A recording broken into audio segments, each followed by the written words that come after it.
Ayun o, isang mapagpalang araw sa inyo mga kalapatids, kargahan time. Eto na, pupunta na tayo sa tropa natin kay Almin. Grabe, mala Spider-Man pala siya kapag umaakit din sa loop niya. Yan, sasabay kasi natin siya. Kaya tara, let's go!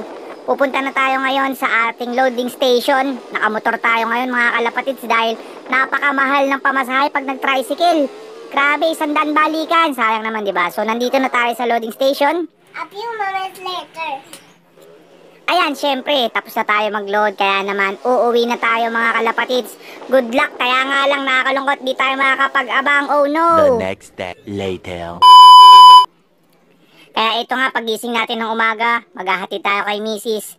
Dahil papasok na siya at tayo naman ay may lakad, kaya naman hindi tayo makakapag-abang ngayong araw. Kaya susurprise na lang tayo ng mga ibon natin. Sana lahat sila makauwi, lalo na yung dalawang pasaway na ihahabol lang natin. First toss nila, Plaridel Bulacan agad, bahala na sila dyan. A few moments later.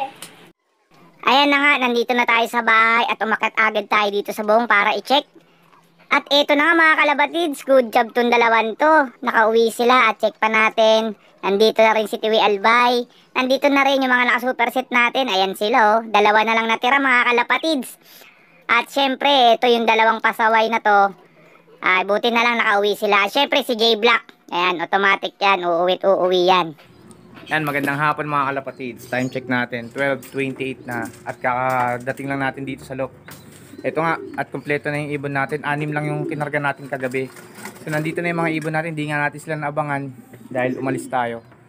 So, makulimlim na. Medyo makulimlim na ngayon at buti naman yan, pahipahinga na sila ngayon. Ito, yung dalawang to, ito yung binigla natin kasi hindi sila nakarga ng first training kasi nagpasaway pero buti nakauwi naman sila.